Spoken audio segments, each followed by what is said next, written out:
Alors Mathieu, vous nous disiez tout à l'heure qu'il fallait investir dans des nouveaux entrants et dans des anciens. Là, c'est un nouvel entrant dont on va parler. C'est une société que peu d'investisseurs français connaissent sans doute. C'est une société américaine qui s'appelle Zillow. Ouais. Que fait-elle?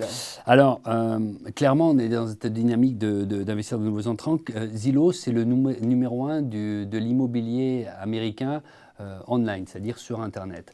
On est en train de vivre aux États-Unis, ça va commencer à arriver en Europe, une vraie révolution avec l'immobilier online qui est en train de prendre des parts de marché à l'immobilier offline, donc les agences immobilières.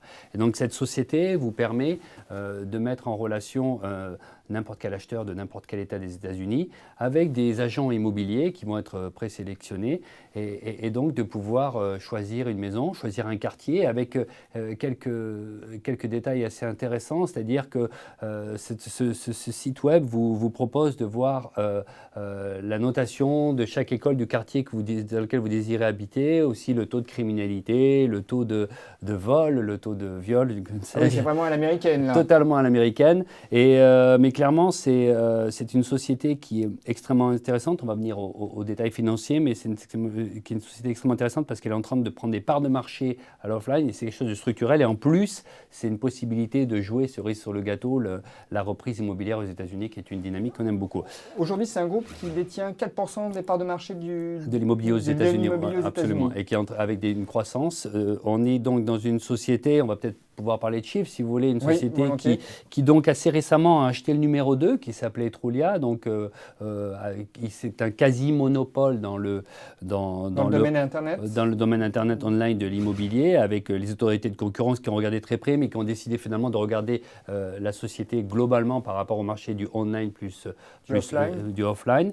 On est une société donc, qui a 5-6 milliards de market cap.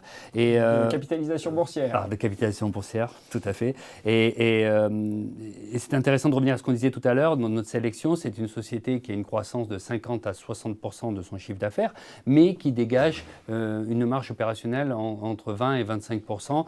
Donc, on est avec une trésorerie nette d'environ 10% de sa capitalisation boursière. Donc, une société qui est extrêmement stable financièrement, avec un bon free cash flow et qui est donc pour nous est intéressante à jouer. On voit un potentiel d'appréciation entre 50 et 100% dans les 12 prochains mois. Le PE, je sais bien que ce n'est pas le ratio de valorisation que vous retenez, mais justement, parce que pour le mettre en regard des 50 à 60% de croissance… Alors là, clairement, nous, pour regarder cette société, on pourrait regarder un PE, mais dans ce cas-là, il faudrait aller sur des chiffres de 2017-2018. 2017-2018, on est plus confortable à regarder le ratio valeur d'entreprise sur croissance du chiffre d'affaires et le rapporter par rapport à ses comparables. Et dans ce cas-là, on trouve que…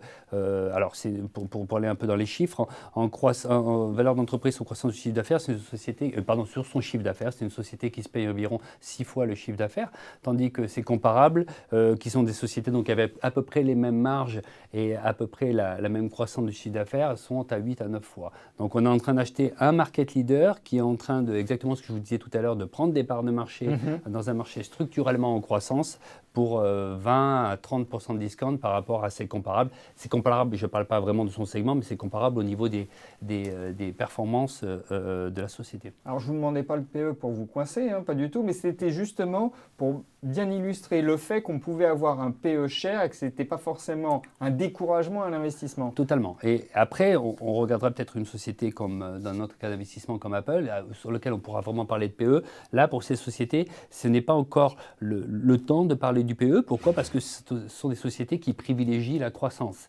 Mais attention, j'ai mis un petit bémol, ils privilégient la croissance avec une réelle rentabilité et une stabilité financière, comme je vous le disais, un gros cash flow et en plus une trésorerie nette qui leur permet d'avoir un avenir plus que clair. Donc Zillow, gros potentiel selon vous? Absolument.